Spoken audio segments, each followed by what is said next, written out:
Hey,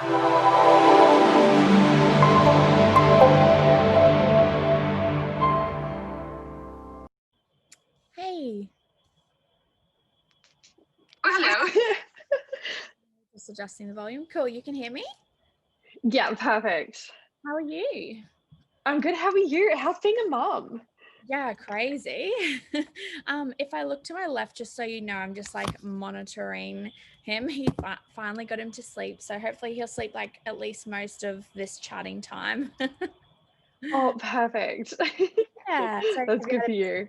yeah, definitely. I was hoping that he would. It's just a bit easier rather than managing him and talking at the same time. Have you had a Yeah. good day? Yeah, it's been good. Yeah, Yeah. it's so hot. Well, you're in Townsville, so Yeah. right? Yeah, so you'll be so much hotter than what we are down here. Oh, it's so hot. I think like the temperature is similar, but it's just like really humid here. Yeah, like we're coughing it at the moment. Yeah, no, Amanda complains about it all the time, especially because like she's pregnant, so she probably feels even hotter. Oh man, yeah, no, screw that. Cool. So thanks for coming on today. I've already started the recording because I can just like edit it and everything if I need to afterwards. But generally, the voice recording obviously is going to be up on the podcast, and then sometimes we might do like the video recording on the YouTube. That's something we're looking at, so possibly. Yeah. Yeah, so we'll jump straight into the podcast. I feel like we could talk about so many things, but otherwise we'll just be forever. I feel like the last time I seen you, I think was like the IFBB show, which is crazy. It was Yeah. so long ago. That's like about 3 years ago would be now. Yeah, I think Unless it was 2017. 2018. No, maybe Yeah. maybe 2018. Maybe you're right. I'm not sure, something along those lines. Yeah. Cool. So obviously we've got you on because I want to talk about your journey. But first, I'll get you to introduce yourself. So who you are, where you come from, what you do, and anything you feel like is relevant to you as a person. Okay, awesome. I'm Beck. I'm 27. I live in Brisbane. I am a personal trainer face to face, and I do online coaching as well. I have studied to be a counselor, and I've done my sports nutritionist course. So I pretty much combine all of that and work with my clients to increase their confidence, but also increase their education and knowledge around nutrition so they can actually have that more flexible, balanced approach with their diet. And yeah, I actually love my job. I love what I do. And that pretty much sums me up. I'm a massive foodie. So I love going out to cafes here in Brisbane and everywhere I travel. I made an ebook this year that was my little COVID baby, and that was just all about basic recipes and stuff like that. But yeah, that pretty much sums me up. Okay, cool. And you've also, obviously, like we were saying, you've competed before. Do you still compete now or not at the moment? So it just marked a year that I last competed. So I did a show over in New York. That Yeah. was the Worlds for WNBF. I actually came second, so I just missed out on my pro card. And after that comp, I was like, no, I've got to have a break. Just because if you go back to back all the time, you don't actually allow yourself that much time to, I guess, build those calories up and build the areas that you need to build on. Mhm. So this last year has actually just gone so freaking quick. So there was probably no chance for me to even compete this year, but I'm looking to compete either next year or the year after. So it is on the cards. It's just putting plan to action. Yeah, cool. So like basically we could also say that you're a bikini competitor. It's so funny because like whether Yeah. you're like a bikini competitor or not can like change because you could be like, I'm never competing again, like I'm done with that life. And then one day you'll be like, Yes. I'm competing. Legit. It's either like you do it once and it's never again, or you do it and then you're like, it's like literally ingrained in your like in your veins that you're doing it. Yeah, exactly. Cool. So let's take it like all the way back. So I want to go like so far back to whatever it was and where you were at when you got into health and fitness. Like what was it that got you and Um, where were you at? What were you doing? I think that like I've always been into health and fitness to some degree. I was about 18, 19 when I first signed up to the gym. had no idea what I was doing. And then I just got more into the nutrition side of things. So I was like always like that clean eater, would never eat anything processed. And then I was like, no, there's going to be something different to it. So I started doing a little bit more research. This is all before like my professional journey. Yeah. So I actually had a couple of friends who were competing and I went and watched, and I just loved watching the girls on stage doing what they were doing. I Mhm. had a friend, she was actually flexible dieting, and I kind of like learnt about it that way. Mhm. And then my sister started competing, and then literally 2 weeks difference, we actually did our first shows a couple of weeks apart. Yeah. Just because I saw her doing it, and then the PT I had at the time, my old coach, he was like, "You need to get on stage. Like, if you keep thinking about it, start doing it." With Glenn. Yeah, with Glenn. Yeah, Glenn Kelly. So he was my coach, like literally from 2015 to 2000. What was last year? 19. Yeah. Sorry, Glenn's always been my coach, and then yeah, that's literally how it started. And then I just simply getting a coach was one of the best things I ever did. He just taught me so much that I needed to know. And yes, that spark for competing got ignited. I went to Olympia in 2016, and when I saw the girls on stage there, I was like, no, I'm done. I'm so done. Like I want to be on that stage. So yeah, it planted the seed. Yeah, I think when you see like those big shows as well, like it sort of makes you want to keep going. Like, you can see the shows where it's just sort of your local natty show, saying natural, like tested show. And Yeah. you can be like, oh yeah, I'd like to get on stage, it's something I'd like to do. But when you see like the pros, when you see like the real deal and stuff on stage, you're like, oh my God, like imagine if I could get to that. So I Oh definitely yeah. think that those big shows are so inspiring. How long were you training for, or I guess like going to the gym and into that sort of lifestyle prior to competing? I would have been doing gym for about 3, 4 years before I actually competed. Yeah. And I was with Glenn for a couple of months before Mhm. we did actually like commit to it. And then I think it was a 5 or 6 week prep to do a comp, and it was literally I was doing it as a test run because I had a Yeah. comp. I think it was like 12 weeks later or something like that. Yeah. And yeah, so we just jumped straight into it.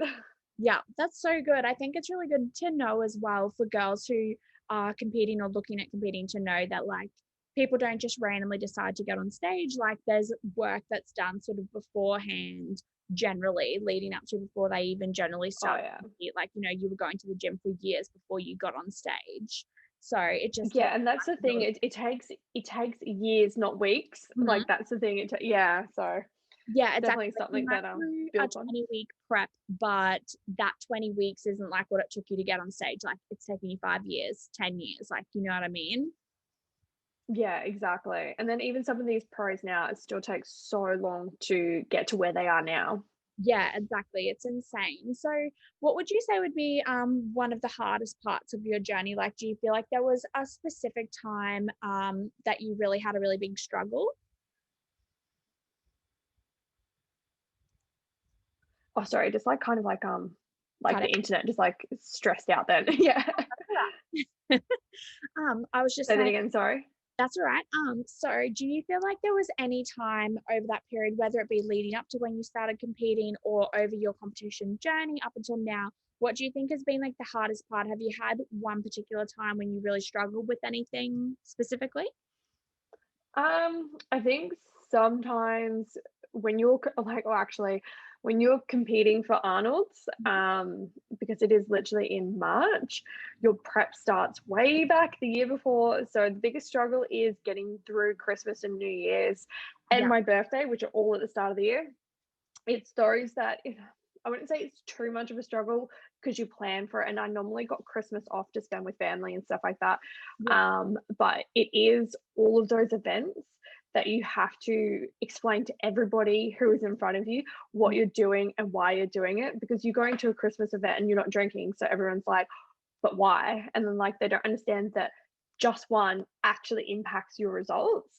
So Yeah. having to explain to like family, friends, and have them sitting around a table being like, why are you weighing your food? Like that was probably the biggest struggle. But like other than that, I'm that sicko that loves the process. Yeah. So it's been pretty straightforward, you'd say, like your whole journey so far. Yeah, I have to say it's pretty straightforward. Like, I always think that you're the one making the decision to compete. Yeah, So when time does get tough, you know that there is light at the end of the tunnel, that you're working towards this goal. yeah, And like at any point, you can pull out a prep if it does get that hard. yeah, But I did that to myself, and I have to say that like I've always had good coaching in the yeah. sense that like Glenn always had my back with everything, and then I coached through my sister for my last shows, and like that was a really good prep as well. Yeah. Okay, cool. So I think like since a large part of your journey has obviously been competing, do you care if we like really delve in a bit more into talking about Oh competing? yeah, go for it. Okay, cool. So you've had a really good coach, which I really like because I find like 95% of people that I speak to who have competed have at some point had a terrible coach, like terrible. So do you have any recommendations on how to make sure that you have and you get a good coach? I would 100% do your research. And if you get recommended a coach by someone, take a recommendation over, say, the way that someone looks. So if you're like, I'm going with that coach because they have big biceps or something like that, then you're kind of picking the wrong coach. Make sure that your coach has the qualifications as well. Yeah. There is a lot of coaches out there that say that they're a comp prep coach, but they've only done their Cert 3 and 4 in fitness, Mhm. and that doesn't qualify you to be really a comp prep coach, because there's so much diet and nutrition that goes into it.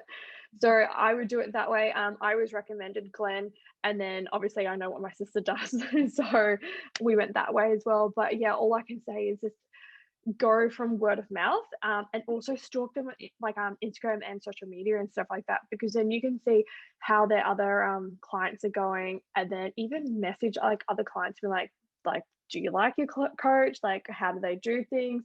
Have that conversation with that person as well, because you can have that conversation with that coach and find out their methods and stuff, but you don't have to commit, if that makes sense. Yeah, yeah, definitely. And so going into the shows you've done, how many seasons have you actually competed? Because you've competed a fair bit. I started in 2015, and I've competed all up until 2019. I would have to say there was probably about 6 seasons in there, because there were some years I did back to backs. Yeah, yeah. Yeah. So there Yeah, was quite a few. yeah, you'd have 6 seasons total, and then within those seasons, obviously, you've probably got, like, tons of shows. Yeah, I think I counted like last year or something like that. I've done like 16 shows or something. Yeah, and have you done all Something ridiculous. federations or most federations? I started with when INBA was like, before it was like Pre-ICN? ICN.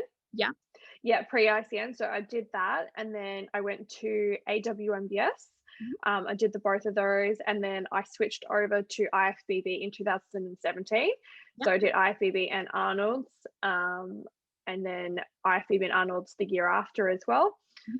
And then the year after that, I actually did AWMBS at the end of the year, and then went over to America and did Worlds over there. Yeah, okay, cool, and so out of all the federations, what would you say is your favorite federation? Definitely IFBB. I'll have to put it that way.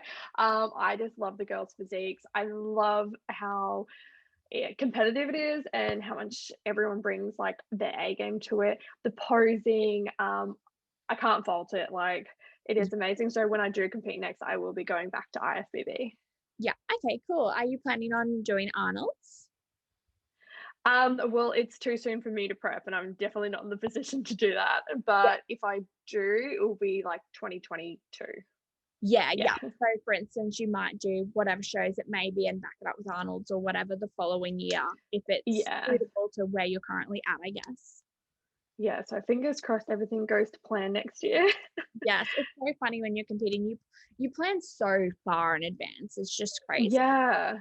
I just feel so sorry for everyone who was planning this year as well, because like obviously no one could compete this year, and I'm just like, I just hope that everything goes back to normal next year, and then we can all compete, and then there is an Arnold's and like everything else.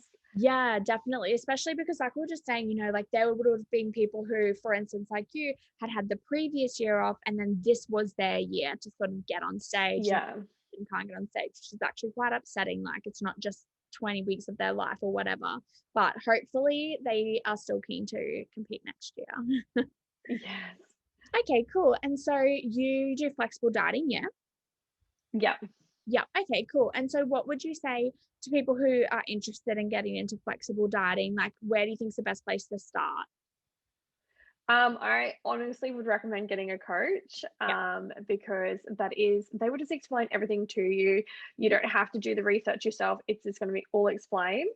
Mhm. So I would suggest, first of all, getting a coach, having them explain to you what flexible dieting is, but keep it simple. I am such a simple and back to basics sort of person. As soon as you start overcomplicating it, it just gets too much and you give up. Like, I just tell my clients who are brand new to flexible dieting, I'm like, you just need to keep those 3 meals completely like as same as possible, and then learn how to track all of those. Stick to your basics like whole foods, protein, Mhm. and then that build from that, Yeah. because you want to get these foundational points down, point first Yeah. before you're adding in like the ice cream and like, what macro fits what. You just want to be making sure that you're getting your five and your two, you're hitting your protein as well, Yeah. and then you start building from that. So Yeah, I would completely agree. That's the exact same advice I would give as well. I think as well, there's a lot of like misinformation out there. So if you're doing your own research, you might actually pick up some things that are incorrect. Whereas if you've got a good coach, they're obviously only going to give you the correct information. If there's anything you're confused about, they can answer questions and that too. oh, exactly. And everyone gets like a little bit caught up in like splitting carbs over the day or having protein at this time and that half an hour window after working out and no So, carbs after seven. It's just like, no, got to strip it back. They're all like, most of them are myths. Like, yeah, I eat exactly. carbs after seven. Yeah, exactly. And it's like, I'm fine. Yeah, I have not died yet. Yeah. Okay, cool. And I think as well, people can find your Instagram. You often like will put up meals and stuff like that that are really good ideas for tracking as well on there. And I like how sometimes I'll look on there and like you'll have like your Freddo frog or whatever on your oats and move it around. It looks real good. So Yeah. while we're talking about that actually, do you want to let them know your Instagram in case anyone wants to check you out? Yes, so my Instagram is Beck Johnson with two underscores, or I've got the business account, which is the Beck Project. Yep. So yeah, I put more recipes in like posts on the business page as well. Okay, cool. And I'll pop those in the description as well. And another thing I'd like to go into while we're talking competing and everything is like post show. So have you ever had much struggle post show? I know a lot of people really do struggle post show. I did one year. I feel like everyone has that one year that just like hits them like a ton of bricks. Hmm. It was my first Arnold's. My recovery was like just terrible. I was just eating out all the time. I stopped like tracking when I was eating out. Then when because I was eating out, I would just be like, oh, pretty much I fucked it. Like I may as well just keep eating. It was just, yeah, I just wasn't holding myself accountable to it at all. And then I think because I just had like all these other stressful things going on, I just stress ate. And then I told myself I was a stress eater. So it just happened that way. And then I was like that's never happening again. Yeah. Went back into prep. I was at that time the heaviest I'd ever been, like along my journey. Mhm. And then we went back into prep, and then I lost, I think it was like 13 kilos, got back up on stage. And then the last two preps, I've actually reversed so much better. Yeah. Um, and I just told myself, I'm like, we're never getting that unhealthy. Like, that's not who I am. And I'm like, food will always be there. Like, I didn't have to go crazy with it. And so, Yeah.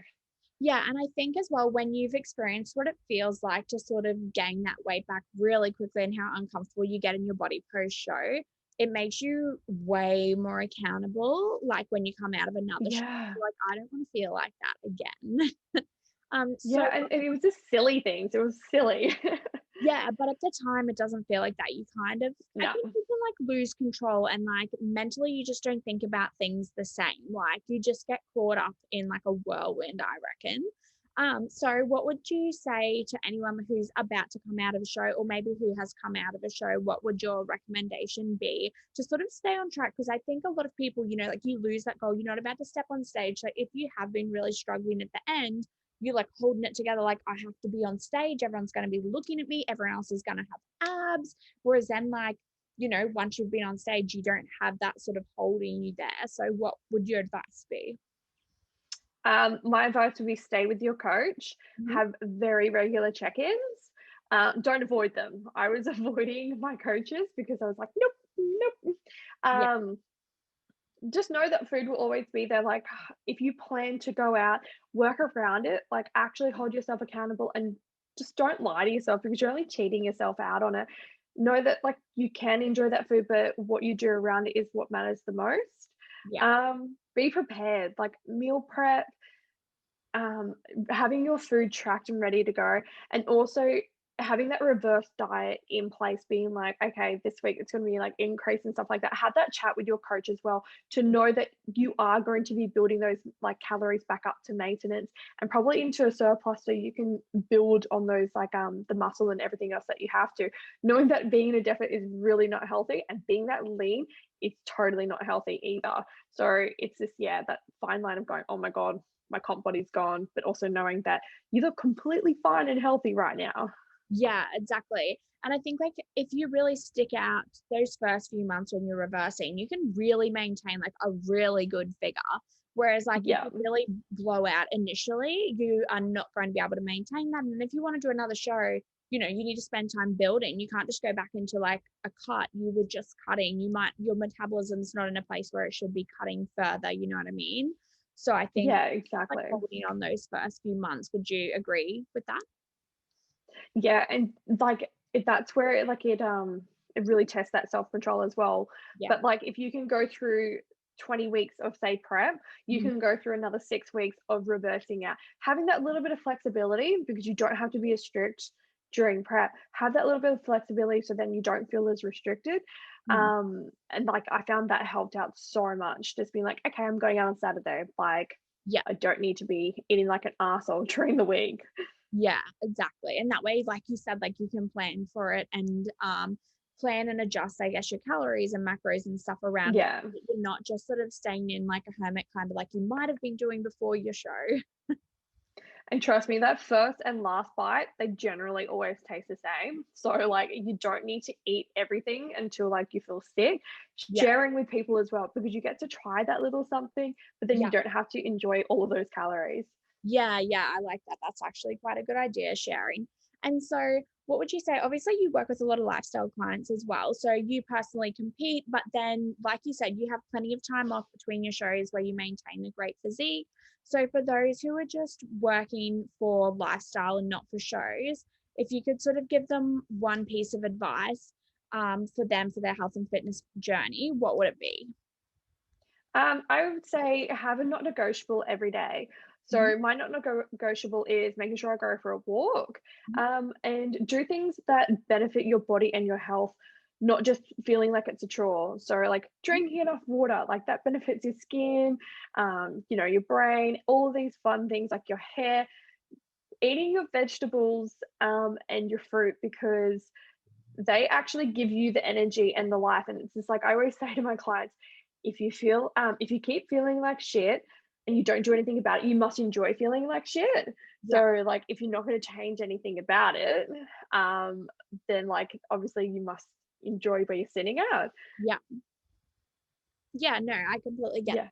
So, like, if you don't like how what's going on, how your life is, or where you're at, how you're Yeah. sitting, how you're feeling, make a change. If you're not willing to make a change, well, then you obviously don't really care enough, do you? Yeah, exactly. So like obviously you want to feel good. It doesn't have to go down to looks either. You want to feel good. You want to have that energy to do your everyday tasks or play with the kids and things like that.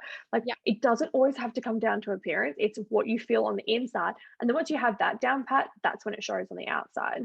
yeah. Okay, cool. And I think like one other thing I wouldn't mind talking about with you is motivation because I feel like everyone always has questions like, oh, how do you stay motivated? Like it seems to be everyone's biggest question. So what would your answer be to how you stay motivated? Um, I find that motivation is definitely that's something that comes and goes, but I find motivation in like the weirdest ways. Mhm. So, my recent one, I got AirPods the other day, and I was like, "Oh my god, I can't wait to go to the gym and actually use them so I can listen to my music that way." If I get new gym clothes, that's another one, or Mhm. even just changing up the time of day. So I normally train like mid-morning just after my clients, but the other week, I changed it to afternoons, and like that was just so motivating for me because it was like different people in the gym. It was a different time. I had a little bit of food behind me. So it was just like that was motivating. But honestly, you can't rely on motivation for things. It's dedication and the system you put in place. So Mhm. that routine that you put in. If you really lack motivation, I would say go first thing in the morning because then you don't even have to think about it. And then you think about how you feel afterwards. Like those endorphins are like raging. And it's like, who Yeah. doesn't feel good after a workout? Yeah, no, I completely agree. Awesome. Well, thanks so much for coming on and talking today. Did you have anything else you think you want to add that could be helpful, or you feel like we covered everything? Um, no, I feel like we definitely covered everything. I just want people to like do their research Mhm. into finding a coach if they are wanting to get into, say, competing. Yeah. Eat your veggies, drink plenty of water, stay safe in summer, kids. But yeah, like that's pretty much it. Like, do something every day for you. Like, Mhm. even if it's going for a walk by yourself or something like that. Like, this is you have one life, so make it a good one and make sure you're actually giving back to yourself. Yeah. So, Awesome. I love that. oh no, it's been a good chat. Yes, it has. And is there anywhere else? I'm not sure if you have YouTube or not or anything like that. Do you have any other social handles you want to put out there, or it's just your two Instagrams? So I actually do have a YouTube channel as well. So if you search Beck Johnson, you should be able to find me on there somewhere as well. A lot of it, some of it isn't fitness related, so have fun with those. But yeah, that's pretty much my socials. Okay, awesome. No worries. Well, thanks for coming on, and I'm sure I'll talk to you shortly, anyways. And I'll let you know when this goes up as well, just so that if you want to cross share it or whatever, and we'll have some stuff going Yeah, up on the page with yours, but it'll all be going up in the new year since that's when like all our new podcasts are going to release. So keen that's so for exciting. that. Awesome. No Yay! worries. Thanks. I'll talk to you later. No worries. Thanks for having me on. That's all right. Bye. All right, bye.